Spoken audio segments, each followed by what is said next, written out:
আসলে বিগত 15-16 বছর যাবত উলামায়ে কেরামগণ কোরআন এবং সুন্নাহর আলোকে সঠিকভাবে ওয়াজ করতে পারেননি। তারা ওয়াজ করতে আসলে আগে থেকে ফোন করতো, এটা বলবেন না, এটা বলবেন। কোরআন সুন্নাহর কোথাও লেখা নাই যে এটা বলা যাবে না। এটা আমরা কোরআনে কি বলা যায়? আল্লাহ পাকের অস্তিত্ব, আল্লাহর আইন, আল্লাহর আদেশ নিষেধ, আল্লাহর এইগুলো নিয়ে আলোচনা, ঈমান এবং আমল নিয়ে আলোচনা। সারা কোরআন অন্যান্য ধর্মগ্রন্থের মতো কোরআন কিন্তু ধর্মগ্রন্থ না। এটা আপনার জীবনে চলার পথের একটা সুন্দর একটা পরিকল্পনা। যাই হোক, বাংলাদেশ জাতীয়তাবাদী দলের প্রতিষ্ঠাতা যতগুলা বাংলাদেশের প্রেসিডেন্ট ইতিমধ্যে ইহকাল ত্যাগ করেছেন, কারোর নামের পূর্বে কিন্তু শহীদ নাই। আল্লাহ পাক কার কপালে কি রেখেছেন আমরা জানি না, তবে জিয়াউর রহমান সাহেবের নামে শহীদ প্রেসিডেন্ট জিয়াউর রহমান সাহেব আছে। কেননা উনি বাংলাদেশের জাতীয়তাবাদ এবং ইসলামী মূল্যবোধে বিশ্বাস করতেন। সেই জন্যই আমার বিশ্বাস হয় উলামায়ে কেরামগণ মনের আনন্দে ওনার আমলে এবং উনি ওনার পরবর্তীতে বেগম খালেদা জিয়া যখন এদেশের শাসনভার ছিলেন, মনের আনন্দে কোরআন আমাকে ব্যাখ্যা করতে কখনো কুণ্ঠাবোধ করেন নাই, কখনো তাদের প্রতি বাধা আসে নাই। এটা আমি বিশ্বাস করি। মহান রব্বুল আলামিন ওনাকে জান্নাতুল ফেরদৌসের মেহমান হিসেবে কবুল করুন। এবং আমাদের mother of democracy Begum Khaleda Zia অসুস্থতা আছেন, ওনাকে আল্লাহকে হায়াতে তাইবা দান করুন এবং সুস্থতা করে আমাদের মাঝে ফিরে আসুন। এবং আগামী দিনে আমরা যাদেরকে আমি কল্পনা করতেছি সেই একটি দল বাস্তবায়নের যে নায়ক, সে জনাব বিএনপি ভারপ্রাপ্ত চেয়ারম্যান জনাব তারেক রহমান সাহেব, একটি দল বাস্তবায়ন আমাদেরকে সবার মাঝে ছড়িয়ে দেয়, যাতে আল্লাহ পাক ওনাকে এমন কাজ করার তৌফিক দান যে কাজগুলো আল্লাহ পাক নিজে পছন্দ করেন। এই জন্যই আমরা দোয়া করব আল্লাহ পাক তাকে এরকম কাজ করতে তৌফিক দান যে কাজগুলো আল্লাহ পাক নিজে পছন্দ করেন এবং আমাদেরকে করেন। আমার আগে যে বক্তা ওয়াজ করলেন অত্যন্ত সূরা আনাফের কথা হবে। দেখেন, আল্লাহ পাক আমাদেরকে সৃষ্টি করেছেন, সমস্ত মাখলুকদের সৃষ্টি করেছেন। আজকে আমরা এখানে আসছি বা আমরা কোন মেহমান বাড়িতে গেলে 10টা পদে 20টা পদে খাবার যদি চাই, কেউ কিন্তু সহজে দিতে পারবেন না। অথচ আল্লাহ এমন কোন প্রাণী নাই যার খাবার ব্যবস্থা উনি করেন। পিঁপড়া থেকে শুরু করে মানুষ পর্যন্ত।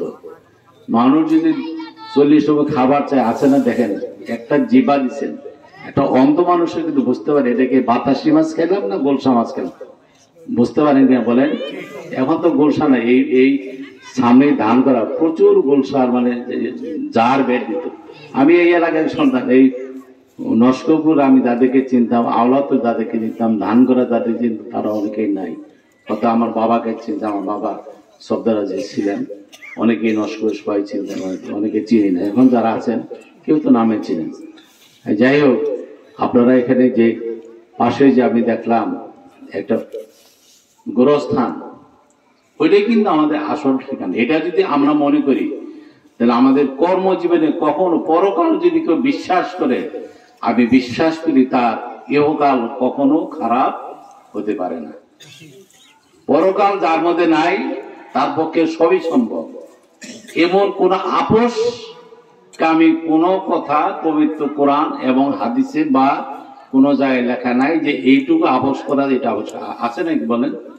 না আছে সুদ খাওয়াতে, না আছে গুনাহ করাতে। কাজে কোনো আপোষ কামি নাই। আল্লাহর পথে চলার আমাদেরকে সবাই সুখ শান্তিতে রাখুন। এবং আপনারা যে উদ্দেশ্যে আমাকে আল্লাহ পাক হাজার শুকর, আমি কিন্তু আজকে না, বিগত 30-35 বছর যাবত শুধু এখানে শুধু আসি নাই, সখীপুর, বাসাইল, কালিয়াতি, ঘাটাইল, বিভিন্ন জায়গায় আমি শীতের মৌসুমে প্রায় 30 বছর যাবত ওয়াজ মাহফিলে প্রধান অতিথি হিসেবে বক্তব্য রেখেছি। এখন সেখানে কোরআন সুন্নাহর আলোকে আমি বক্তব্য রেখেছি। সেখানে আমি কোনোদিন কখনোই অন্যভাবে কোনো বক্তব্য রাখি নাই। কোরআন সুন্নাহর আলোকে আমি দু একটা লাইনও বলেছি, আমি বলছি সেটা ব্যাখ্যাও করছি। আজকে আমাদের দেখেন দেশটা ভালো হয় কার জন্য? আজকে যদি আওলাতের গ্রামের যদি মাতাব্বর ভালো হন, তাহলে গ্রামটা কি ভালো চলবে কিনা বলেন? চলবে। তাহলে দেশের নেতা যদি ভালো হন, তার গুণাবলী যদি ভালো থাকে, তার কর্ম যদি ভালো থাকে, তাহলে কখনো সে দেশ ধ্বংস হওয়ার কথা নয়। আর যদি দেশ, আমরা যদি নাগরিক হিসাবে আমরা নেতৃত্ব গঠনে যদি ভুল করি, তাহলে কাল কিয়ামতের দিন ওই নেতাই বলবে, আমি তোমাদেরকে এই কথা বলে তোমরা আমার যোগে কেন আমার স্লোগান দিচ্ছ? স্লোগানে জবাব কিন্তু আমাদেরকে দেওয়া লাগবে।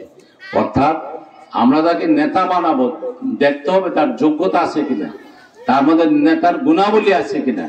গুণাবলী না দেখে, তার মধ্যে আমল না দেখে যদি আমরা নেতৃত্ব দিই বা নেতা বানাই, সেই জন্য কি জবাব দিয়ে কাল কিয়ামতের দিন আমাদেরকে জবাব দিয়ে করতে হবে।